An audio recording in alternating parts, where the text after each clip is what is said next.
Revolutionary talk for revolutionary times. Promoting peace, liberty, and prosperity around the clock. LibertyTalk.fm.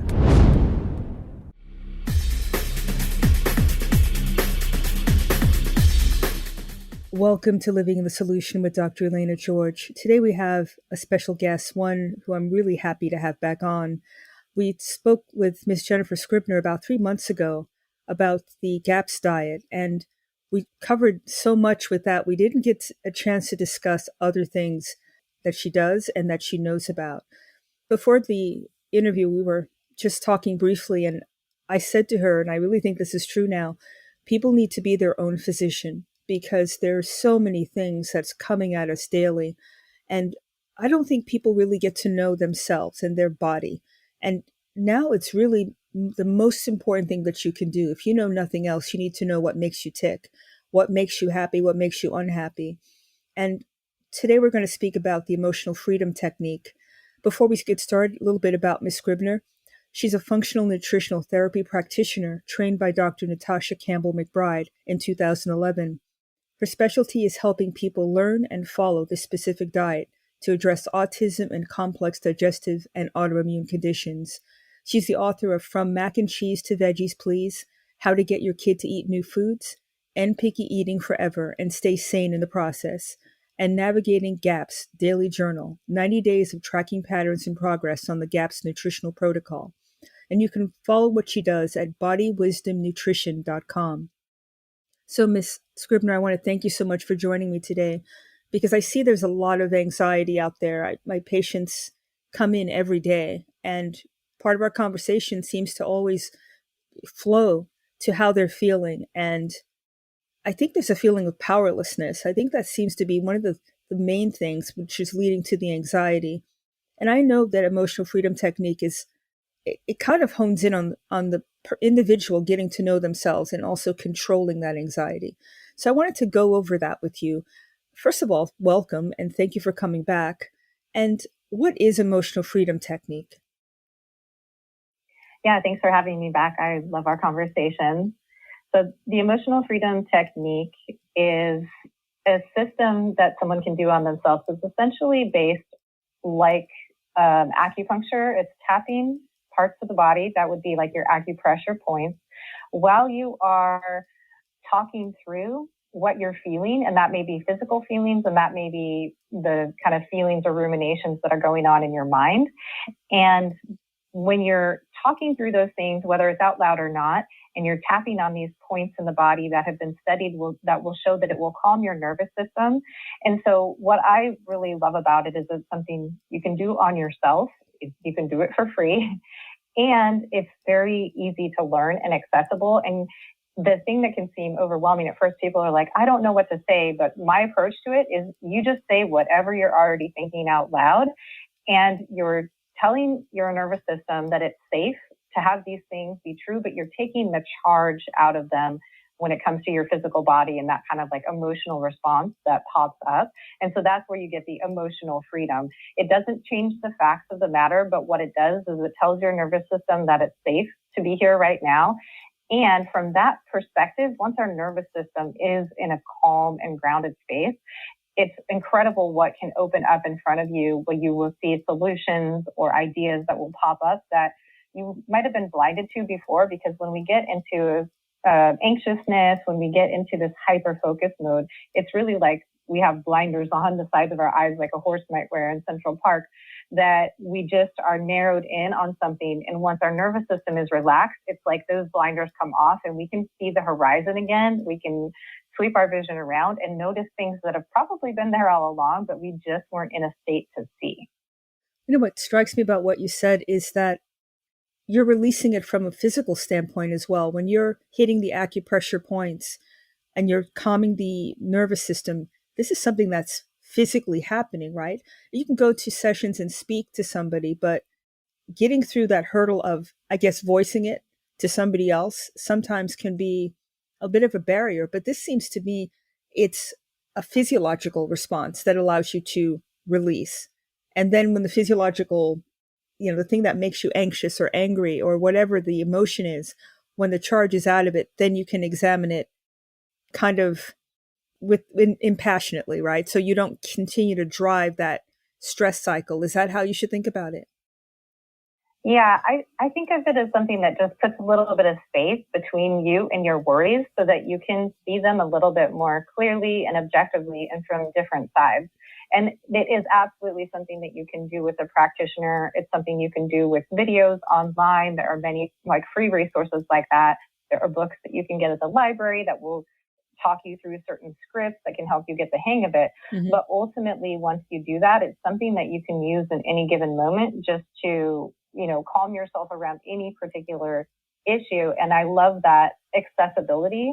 And I also love that it can provide some of the benefits of something like meditation. But for so many people, meditation is that the doing nothingness is really, really challenging. And this allows us to actually take a physical action that just, it feels like it moves something, moves energy more specifically than meditation, which I feel like takes a lot more kind of time to recognize the benefits. And it doesn't have that kind of nowness that this does. When you say nowness, it seems like it's almost instantaneous then, because when you're engaging it, is it releasing energy? Is it, I know in acupuncture you have meridians and energy spots on the body.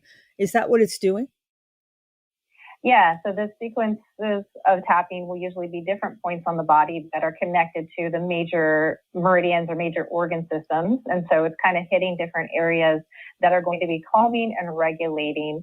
And in the acupuncture type terms, it would be, a balancing to the chi type of thing, mm-hmm. where in the more psychological terms, it would be like balancing to the nervous system. And so there's different kind of perspectives that have been studied in the ancient systems versus the more modern systems.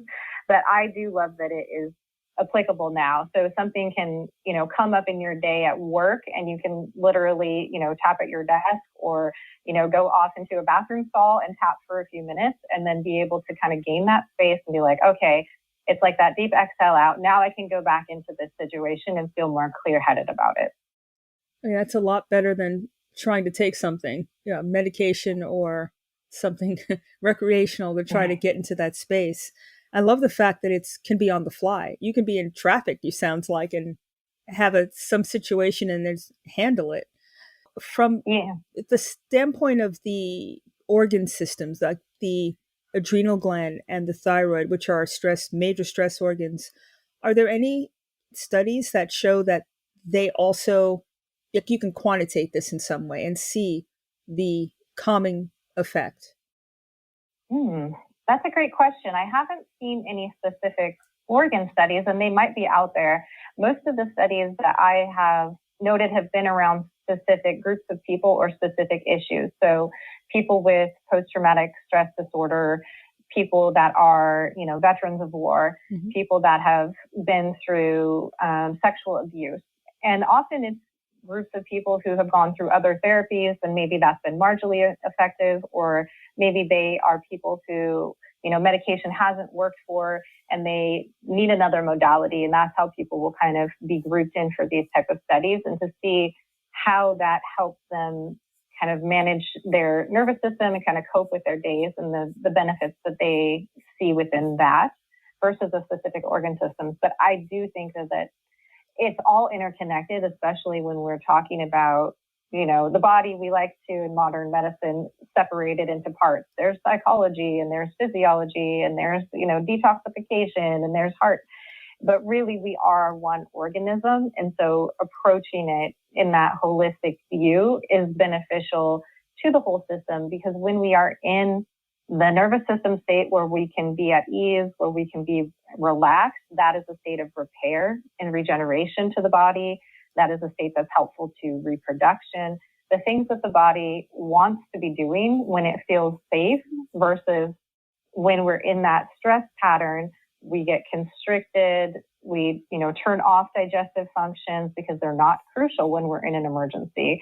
The reproductive system is not crucial when we're fighting to save for our own life, in the physiological state, whether that's happening in reality or not. That's kind of how our nervous system sees those things. And so being able to bring this back into balance can bring the rest of the body back into balance as well. That makes a makes me think now of how important the GI tract is. It's one of the things that's the underpinning of everything, right? If you can't take your food in, if you can't feed yourself, then you end up affecting a lot of different organ systems. Immune system comes to mind. Do you find that because the gut is so sensitive to the emotional state, that when people are able to find that space and create that calm, carve out, that their GI tract works better? Absolutely. And that was part of what brought me to this type of modality, because I specialize in the gut and I work with so many people with different digestive issues. And I started to see the connections between the, physiological and psychological states.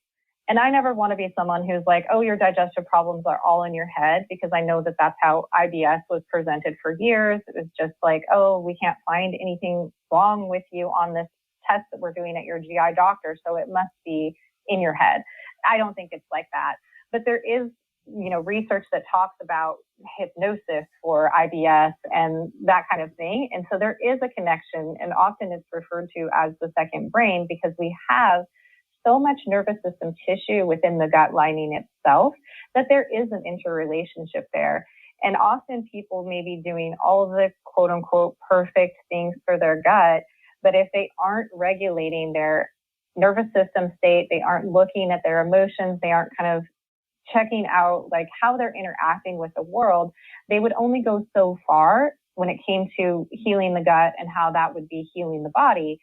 And so this was a piece that for me, I wanted to be able to share with people in my practice and to bring, something accessible into the awareness that could help them get to the next level.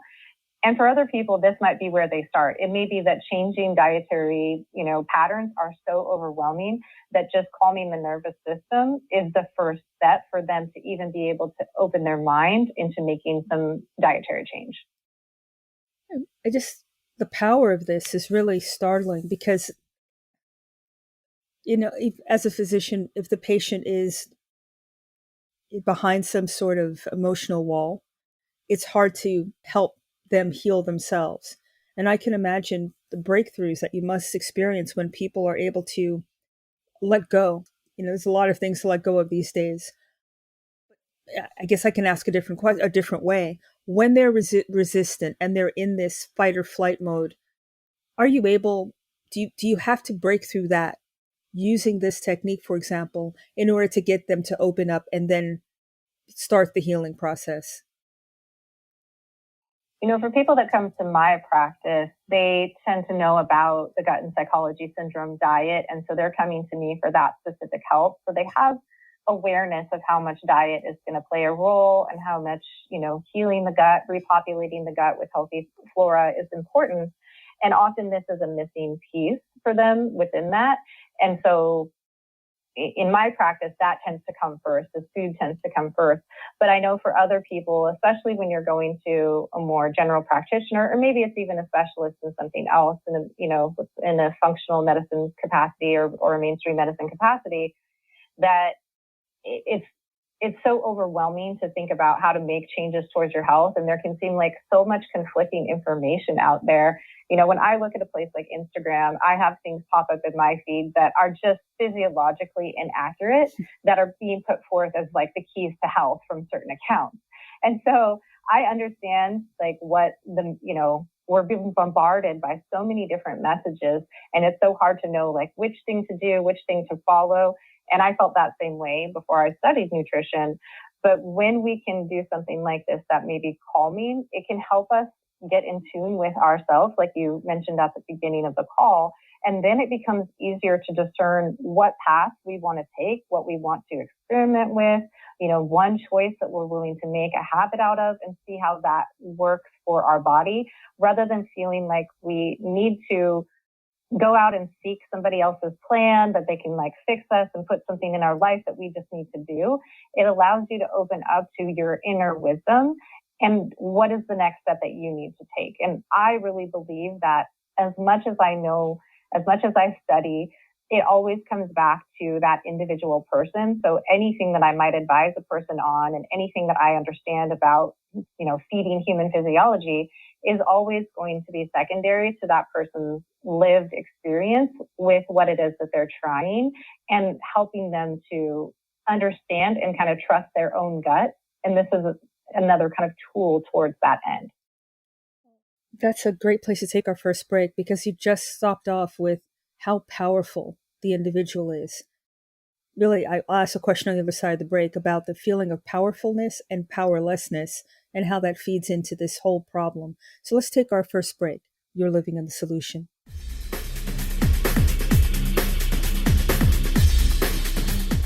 Welcome back to Living the Solution. We're speaking with Ms. Jennifer Scribner, and you can find her website, bodywisdomnutrition.com. There's a wealth of information, also information on how you can work with her. And before the break, we were talking about how powerful an individual is. To me, and correct me if I'm wrong, part of, I don't know, disease processes, obviously things happen to people. But when it's something that's driven by internal strife or conflict, do you find, or is it reasonable to think that if someone is some aspect of their life, they're unable to deal with it, or it's somehow feeding some sort of negative energetic level, by controlling that, by facing that, does it help the self-healing process, I guess is the best way to put it? Absolutely. And that's been my experience since I work with people with such complex illnesses, with autoimmunity, with, 20-year illnesses. And there was a pattern of people who, would do all the right things for diet and kind of basic lifestyle, and just kind of couldn't break through a threshold within that. And what I started to see was that there was some other patterning in their life. Often it would be people pleasing. It might be being in really negative relationships, not necessarily even abusive, but just kind of borderline, not good for them relationships, work that they really hated, overextending themselves in different ways. And I noticed these patterns in people who just kind of couldn't cross a certain, level of health. And at first I couldn't speak to people about it because I had never examined any of these things in my own life. And I was overworking and overgiving and kind of living out these patterns of pleasing. And I myself had to take a step back and look at myself that way. And I felt like with the nutritional changes I had made, the tapping that I had gotten into, it kind of built this little foundation where I was like emotionally and psychologically ready to take a look at that. And that is what gave me more of the confidence to start speaking about that, making those changes in my own life, because we can do, the right things on paper, but if we're still bending over backwards, if we're still dealing with, maybe it is parents or in-laws who are mean to us or who we're trying to please and it's never going to work. I mean, some of us, we just are in really tough situations, and we have to learn to be able to stand in our own power, advocate for what it is that we want. And we can do that with kindness, but we need to be able to do that in a direct way. And it's a lot of different facets that will come together for that. But doing those things is what helps the person to be more integrated and to be taking better care of themselves. And so when I look at something like that with people, it's not that we are, we often will feel like we're harming somebody or we're affronting them because we're not pleasing them the way that they want to be pleased, versus, okay, what am I going to do to take the best loving care of myself? And when I take really loving care of myself and I build my boundaries and I say no when that's appropriate for me in a kind way, that provides me with energy and vitality that then I can put forth more of the betterness in myself and be who I want to be in the world, versus just trying to, keep everybody else happy. Like, there is something that happens when you really address your deep needs that allows compassion and care and energy to bubble out from you. That's very healing to those around you. But it does take some discernment and some choice, and sometimes some, reevaluating your connection. You make me think of a lot of different things about the people pleasing aspect of, I think, what it means to be a member of society. There seems to be a line to me that's crossed. You have to be a member of at least the group mentality is. You need to be a part of the whole, otherwise somehow you're not a good person. And I would think that that kind of disempowers people to want to pursue what makes them tick and what makes them happy, because that thought of going against the grain, against the larger whole, is somehow bad, but it doesn't jibe with or who you are. How does that play in? I mean, do you see that at all as part of some of the fracturing of our society and the amount of pathology mentally and physically that's out there? It seems to me that there's an energy that's driving people away from their greater good, which by definition, if everybody's pursuing what they like, it works for everybody. But that's not how the society is running. Do you see it that way? I do. And I think that Dr. Gabor Mate speaks a lot to this, and he has several different books, but the most recent is The Myth of Normal, and he addresses these kind of things in depth. And where I've seen this is because I've worked predominantly with people in the United States and in North America, but I also have quite a few European clients. And it's a very different experience working with Europeans than it is with Americans. There are conversations that I have all the time with other Americans about, maybe I can't eat the things at this potluck, or I'm going to send my kids to their grandmother's house and she wants to make them cookies. What should I do? My kids are going to be left out of this, or I'm not going to fit in if I don't do that. And it's very, very uncommon that I would ever have that kind of conversation with a European. They have more of this attitude of like, I need to do what I need to do. And it's not an offense to anybody else if I'm, taking care of myself. It's not personal. It's not always like pathologized, and there's not this desperate need to fit in. It's just kind of what I would call more of a sense of belonging. And there's some level of like, take it or leave it, but not in a way that's like, oh, I'm just being me and like you're rude to people, but just like, this is truly who I am. This is truly what I need. I want to participate in this group, in this society, in this family. And these are the needs that I have within that. And then I don't have an expectation that you're going to bend over backwards for me, but I also don't have some expectation that I'm just going to do things the way you want. We can meet and be interdependent. Whereas in American society, I find so often that people feel extremely self-conscious about that, or we really want to get other people to view things our way in order to interact with them, rather than just showing up and saying like, hey, this is where my needs are. It's impersonal. I'm going to take care of mine. I want to be with you too. I don't expect you to do a special cooking or make a special recipe, but please don't expect me to eat your, XYZ ice cream that really upsets my gut either. Mm-hmm. That's that's an interesting observation. I wonder if that's part of the problem that we're having in our society, where what's considered to be normal, what's considered to be what it means to be a citizen in society is so overwhelmingly pushed, and everybody just wants to be polite and get along. But in actuality, underneath it, it's bubbling. This negative energy is bubbling, and it's hitting everybody, and it's affecting everybody. So even if everybody seems like they're getting along and going along, underneath, that's not what's happening. It's not compatible with positive energy, which is compatible with health. Do you think that's one of the reasons that we're seeing so many illnesses, in not the classic sense, but the suicide rate is up, the people feeling lonely is up? I mean, they're connected to social media 24/7, but they're lonely. I mean, to me, this strikes me as one of the baseline problems, because people are interacting, it's not authentic, and it actually can't be, because you're trying to create and sustain a norm that doesn't fit you. Yeah, and there's this resentment that builds up, and I think that's something that can eat people, from the inside. And any of those emotions that we think of as like negative or constricting, or somebody being a pain in the butt, like mm-hmm. those kind of things manifest in the body. And that's what Dr. Gabor Mate, talks about in the studies in his books too.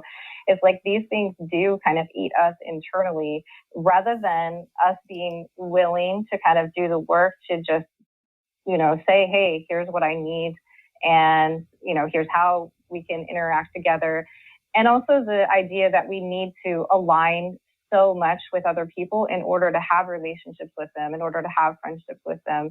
I think that it can be, when we're online, it's so like this or that, and there's so many things that get us riled up. And when we are interacting with first people in person, you may see somebody has a very different belief from you. And for me, I'm like, oh, I wonder how they came to that belief. And I will always, try to draw out questions like, oh, what made you think that? Or what experiences in your life led you to, this? And have that kind of curiosity and compassion with people, so that you don't have to only be with people who are exactly like you. And that could create a lot of ease in certain ways. Like I'll say for sure, when I'm around my, nutrition friends, my Weston Price friends, and I can eat and not have to think about the canola oil or, worry about those things, there is some sort of ease with that.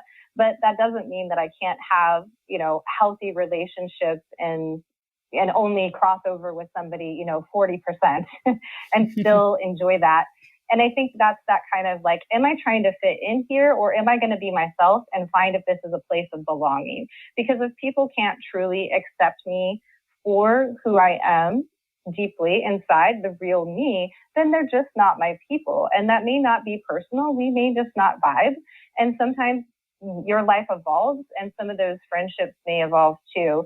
And one of the things I see when people are really making a change in their health and their lifestyle is that some of those relations don't fit as well as they did before. And there's a lull before you meet your new people that may meet you in those aspects. And that lull is a really hard place to be in because you feel very lonely. But then you keep putting yourself out there as somebody who is authentic. You follow your interests, and maybe your interest in health leads you to a meetup or a potluck around something. And over time, you will find other people that you may connect with in those kind of areas. And maybe you don't connect 100% with them either, but you have this level of overlap that allows you to be moving in different parts of society in a way that's socially fulfilling. That to me goes back to the initial part of our conversation and the ability with tapping to, I guess, examine instead of just going through things and just floating, not being happy, not knowing really why, just going along to get along. The tapping actually makes you stop, I would think, and examine your motivations, examine what makes you tick.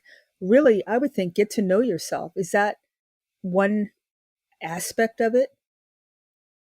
Yeah, like there's things, we all have our ruminations, and you might be, ruminating on something like, for instance, just before this call, I was feeling nervous and I did a little bit of tapping, and I said, even though I'm, nervous, who am I to talk about these things? And the other part of me was like, well, you're a person who's been tapping for over 10 years. You have this personal experience. You have this to share with people, and so it kind of like sets you in that moment where you're like, wait a second, my mind is telling me two different things. And so what I was able to do with that was like, what I feel as nervousness is also the same physiological sensations that can feel excitement. And so maybe I'm not so nervous as I am excited, but there's a combination there. And it gave me that little gap of an opening to see it differently. And then that helped me to be calm and be like, okay, I know where I kind of stand in this conversation, in this moment. I don't expect myself to have to be perfect here, but I can take that exhale and be, prepared to face the situation in an open-minded way. Now imagine if you just keep extrapolating that to things that you're a little bit reticent or nervous, no matter meeting new people, going to new situations, taking a new job, going to class, all these things that help people grow. And I want to take our second break, but I would love to ask the question about whether people get stagnant because of fear. And is this a way to actually jog yourself out of it? Honestly, life is a challenge. Everything is new if you really want to get out there and live it. So let's take our second break. You're living in the solution.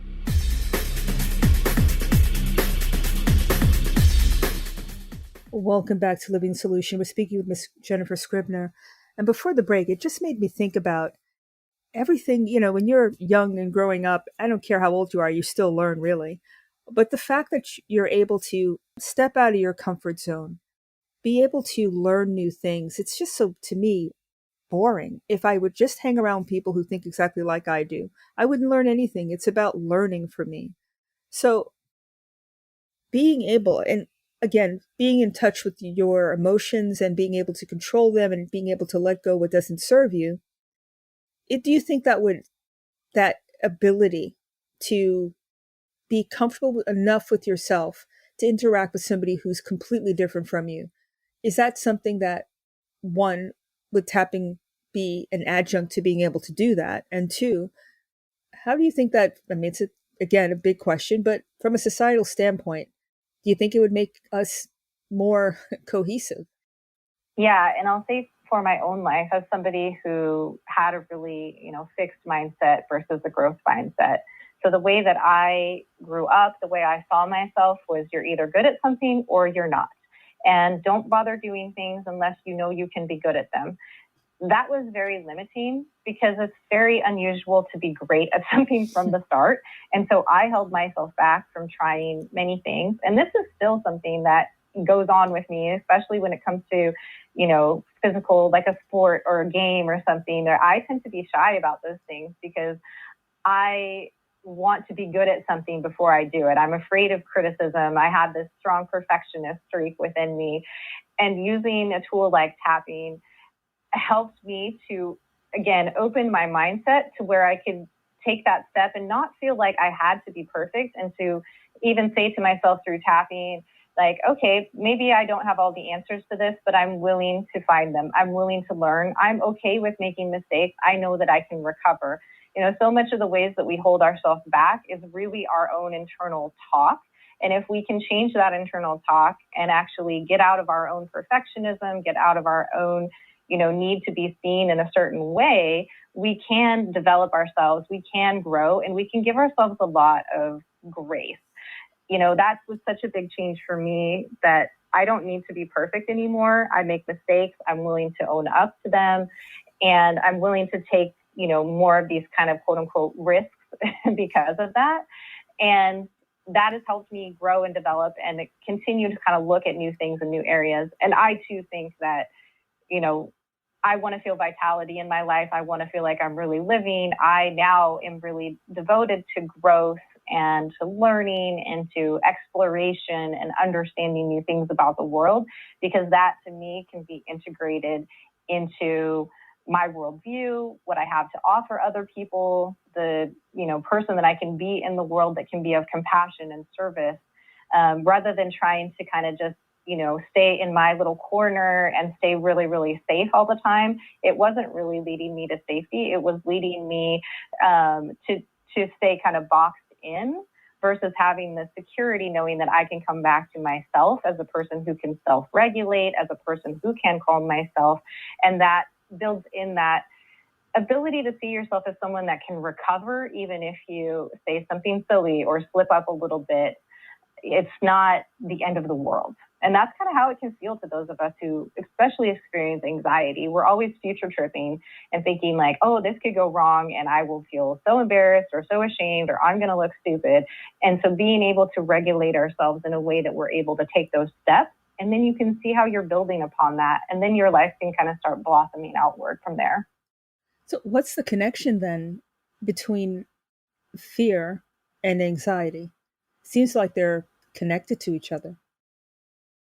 That's the way that I view anxiety. And there's different versions of anxiety, but so much of it is that fear of the future. Mm-hmm. Whereas I see, depression as the, thoughts of the past and like the dissatisfaction with, the way things are, versus anxiety is, and that was more how things presented in my life, is like unknown futures, unknown, and, things might go wrong. So to me, fear and anxiety are really paired together.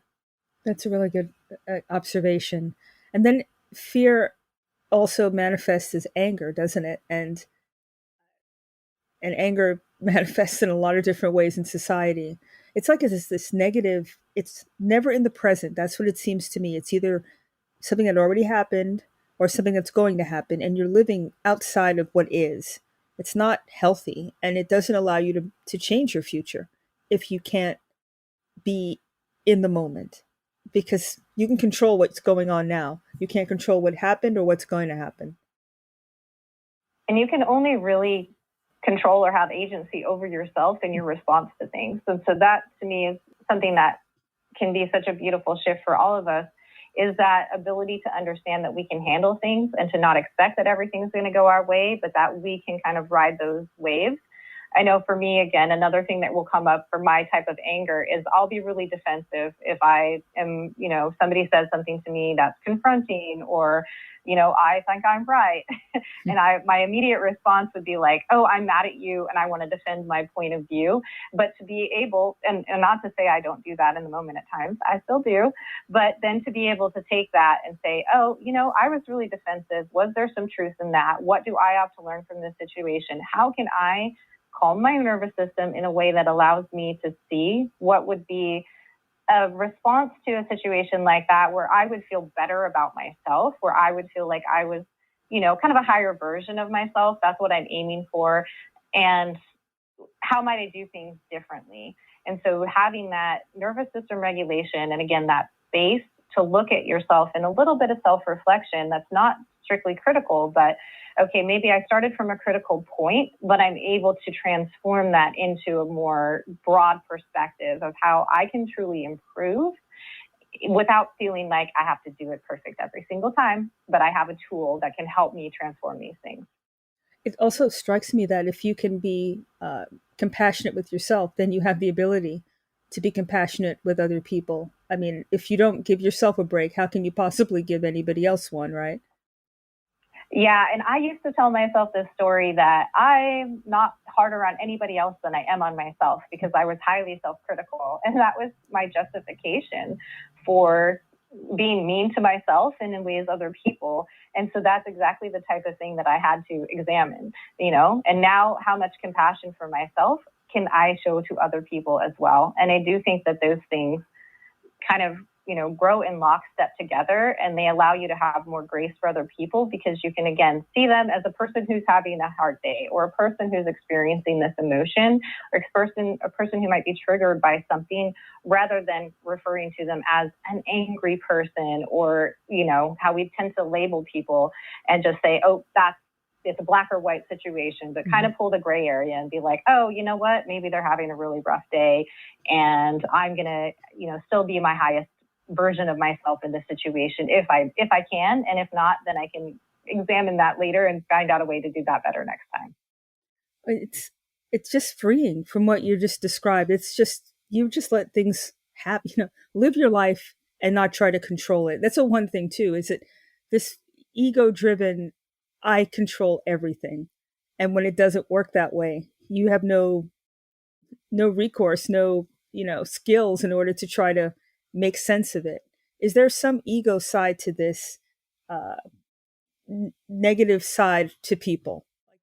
It's all about me, but I don't feel good about myself. That's just such a contradictory emotion, isn't it?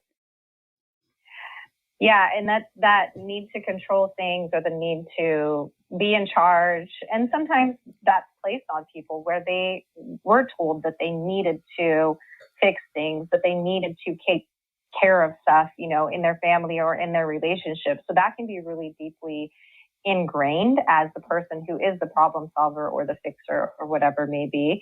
And to, again, giving yourself grace around something like that. We can't control everything. For me, it was a real revelation in life because we're taught so much this pursuit of happiness. And I do want to be happy, but I want to be at peace. And I also know that I don't have control over what may be happening in the world, what may be happening on the road, what might be happening with my pets in the backyard. And, emergencies arise, things happen, stuff breaks. And rather than getting constantly agitated that life isn't working out in my favor at all times, I've been able to take that into, oh, well, this is just life. These are situations that are presented in front of me. How can I deal with that in this moment to the best of my ability? And maybe there's a way that I can help head some of this off. But rather than feeling so upset that everything wasn't going my way. And one of the quotes that is a favorite of mine now that I had heard on a podcast years ago was, relax, everything is out of control. Yeah. And that made a big impact on me because I'm definitely someone who wants to be in control, wants things to go my way. And so when I'm like, how can I relax into the idea that it's really in someone else's hands at all time. And I'm just here to like focus on what's in front of me rather than try to control the future, try to fix the past. Like, how can I just be here now and transform myself to be better in the present as that keeps evolving? Well, just to go back to tapping, if people have anxiety or they're emotionally driven by things that happened, it sounds to me that if you're able to acquire that ability to tap, you can diffuse that, because it's like a loop, isn't it? I mean, you can, like, people get triggered, for example, for certain things or certain situations. Is this a tool that people can use to unhook themselves from that emotional physiologic response?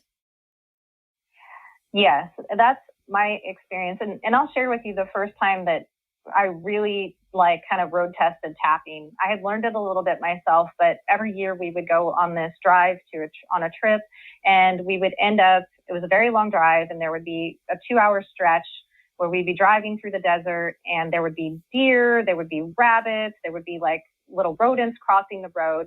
And I would just be nerve-wracked on this part of the drive. I'd be gripping the wheel by the time we got through there and we got to our destination. I was so exhausted and stressed.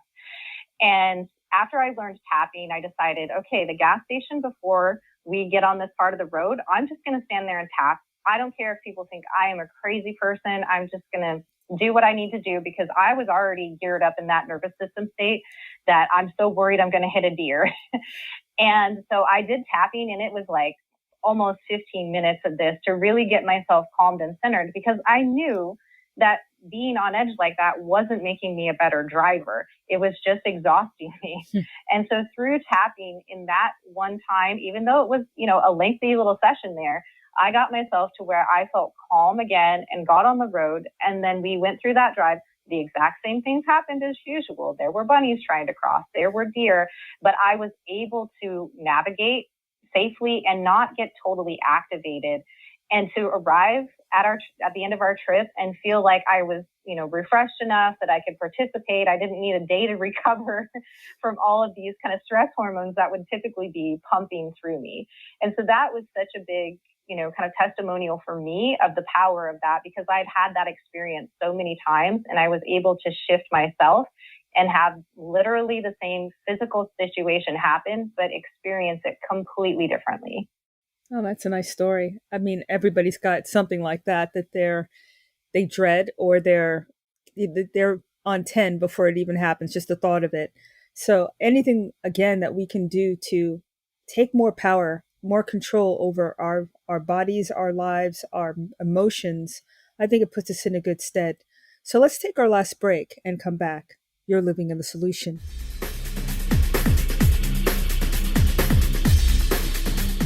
Welcome back to Living in Solution. We're speaking with Ms. Jennifer Scribner.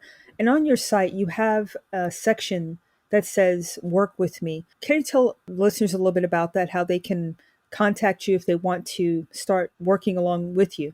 Yeah, so working with me is generally going to be a combination of working on your gut health, working on your lifestyle when it comes to the type of products that you're putting on your body and your home, and then also this nervous system regulation piece, whether that be through tapping or kind of other modalities. There can be different ones to choose from.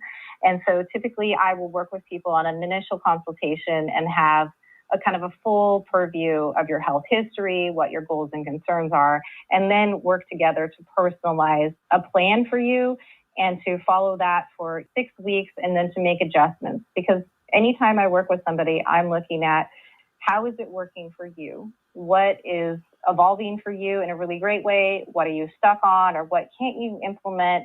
How can we make this a reality for you to really change your lifestyle? I'm not someone who wants to see you, do something in 30 days. I'm someone who wants to see you take small steps that really do add up over time to create a more health supporting lifestyle. I think that's you fixing the problem, not just treating the symptom. And it's lifestyle changes, what you're talking about, and making organic changes that are forever, not just some sort of fad. Now, we talked about tapping, but our environment is important, is it not? I mean, what we are surrounding ourselves with in terms of EMF or the cleaning agents that we use, they all count in keeping our systems from being dysregulated. Is that something that we need to think about?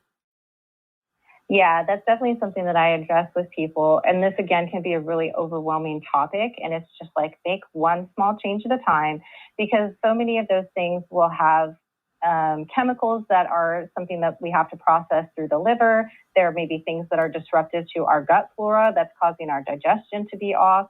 There can be endocrine disrupting chemicals, especially in the chemicals that we're putting on our body every day, purportedly for beauty and body care.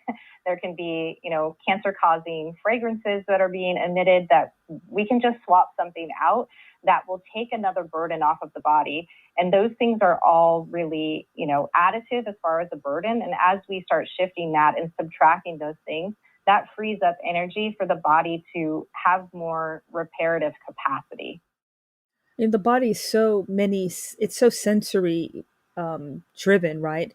So what we look at counts, the colors that we look at, things that we listen to. And essential oils is something that I used, and patients have asked me about it. Are essential oils also important? Because the sense of smell, I mean, it's the first cranial nerve, it's the first nerve that connects directly to the brain. So it seems to me that what you smell and things that are in your environment may actually help your mood as well. Do you find that that's true? Yeah, and I've seen that with a number of clients as well, especially with kids who maybe have sensory processing issues or have a hard time with communication. Because our sense of smell is so direct and it's so quick, it can be something that will shift the nervous system state very readily for people. And it's interesting because certain smells are associated with more calming states, but it can also have to do with your memory of that smell. So that's something to keep in mind when someone's like, oh, lavender is a very calming scent. You should use that to help you relax before bed. If you had some sort of altercation with somebody at a lavender farm, or when there was lavender lotion being used, that may actually be a really negative sensory experience for you. So being able to pull forth the things that you're drawn towards, and to really understand, again, that this has to be individualized for people. But it's something that I find can really, shift the mood, shift kind of the vibe of the room. And we've generally experienced something like that. Maybe it is the smell of cookies baking and what that, brings us back to. Maybe it is like the smell of Christmas trees is another really prominent example of, good times for most people. Certain, colognes might be so annoying to you because you had a coworker who you disliked that wore that. And some might be really pleasant because they reminded you of your grandmother, for example. And so the sense that we're exposed to can mean different things for us, but they can also really impact our nervous system and just our overall sensory experience. Well, with that in mind, how can people really hone in on things that that their body doesn't agree with? I mean, how do you know if you're living in a toxic environment? You know it from the people you're around. That's pretty easy. But what about your home or your workplace? Is there something you need to look for? When it comes to home products, I really look for anything that has fragrance that is not an essential oil, because artificial fragrances are all things that are toxic. They will either be disruptive to our hormonal system. They will be things that can accumulate and lead to cancer in the long run, things that are carcinogens. And so for me, working on eliminating any of those things that have smell, and frankly, most things don't need to have smell. So that's one really simple change that people can make. Get it unscented. Now they sell garbage bags that are fragrance implanted. Like, that's supposed to really help. All you have is like stinky garbage and like fake smells too. I mean, that's one of those little things that just really irritates me. It's like so ridiculous that this even exists. And then you're touching that and you're getting that into your skin. And it's, again, this other chemical toxin that you're absorbing. It means so many things. Why does my dishwasher soap need to have a smell? Like, I don't make my dishes clean. It doesn't need to be like smelling like something coming out of there. So these things are kind of my pet peeves. And so I encourage people to find the fragrance free or the free and clear or the unscented of any of these products, like reducing all of that as much as possible. And if there really is an issue of smell within your home, addressing that at the root level. If the garbage is smelling because of the leftovers, maybe the leftovers go in a bag in the freezer until it's garbage day so that they aren't just festering there in the garbage can, for example. Makes sense. And in terms of the essential oils, are there a core different oils that you recommend people have? Just they need to have in their environment. There's a handful of really basics. I mean, there can be so many different blends that I really love the fragrance of, or that will be, calming, or that might do something specific as far as using them on a scrape or something like that. But the most basic common one that I always have with me would be lavender, because that can be used on the skin, that can be used on, a bug bite, that can be used to help calm you if it's a calming scent for you. If you're, amped up and can't get to sleep, or on the road, or, traveling or something, that's one of my favorites. Another one of my favorites is actually an essential oil called Copa Eba. And it's not necessarily the greatest smelling oil, but it's one that I love to use if I've had a twisted ankle, a skin abrasion, something like that. It can really help bring the inflammation down in those sorts of cases. And so that's been a very powerful thing that you can, have on hand, and it's so small, but can really make a big difference as far as like a first aid type of thing. And then there's some blends that I like to have too. So I personally use Young Living essential oils, but many companies have a version of this. Theirs is called Thieves, and it's a blend of oils that will have antimicrobial properties. That's really nice for kind of cleansing, or for diffusing in the air if you're, wanting to cleanse the air too. And it, to me, has a nice scent. It's like cinnamon and a few other things in there. And then they have another blend called Digest that I always have on hand as well. And that's like a digestive support. And I tend to carry the version that you can use internally, so I can just put a drop under my tongue if I'm feeling any, digestive distress, particularly with travel or eating out, when I'm coming into contact with like lower quality stuff than I would at home.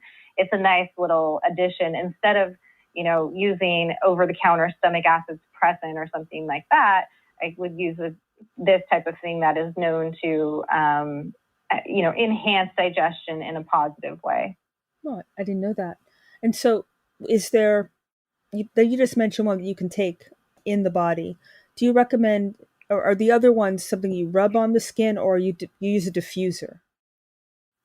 Most of them, they can be used externally, like rubbing on the skin, or they can be inhaled kind of directly from the bottle or on a cotton pad, or put in a diffuser. I like to use a diffuser sometimes, but often the ones that I use, that I will kind of carry with me if they're in my handbag, if I'm going on a trip, those 4 that I mentioned are ones that don't necessarily need to be diffused. They can be more topical. Well, there's so many things, honestly, that you've just given us a wealth of things that we can do for ourselves. That I think from an individual standpoint, it's really exciting because you can try everything, see what works best for you. And what you just described as being, it's all individualized. It's what makes you vibrant, what makes you feel good. And by definition, how you can extend that. We're all energetically connected, aren't we? Yeah.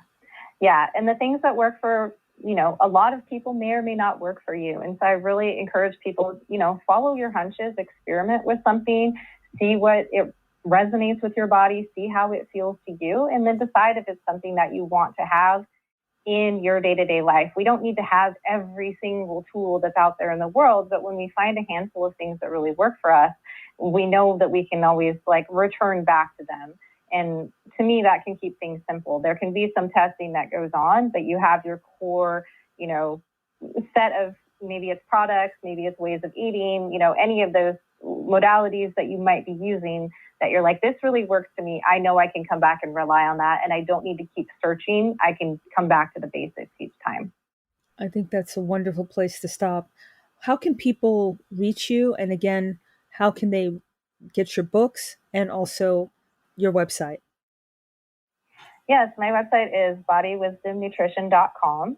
They can also find me on Instagram at that same name, as well as Facebook. And I sell my books, From Mac and Cheese to Veggies Please, which is a picky eating book for parents. And then the Navigating Gaps Daily Journal, which is a food journaling system for people following the GAPS nutritional protocol. Those are both sold on my website, and they are both almost sold on Amazon. The journal is just about to be released on Amazon. That's from Mac and Cheese to Veggie Sleeves is on there for sure. Oh, Ms. Scribner, thank you so much for joining me. It was an absolute pleasure speaking with you. I just feel I'm even more empowered now to handle my business and keep myself healthy emotionally and physically. That's wonderful. Thanks for having me. I really encourage people to think about their own embodiment and to take things into their own hands, because there's not anybody out there who is going to know you better or care more about what happens to you than you. So we really need to learn how to take care of ourselves and also how to advocate for ourselves. Well said. I want to thank you very much for joining me, and thank you everybody for living in the solution.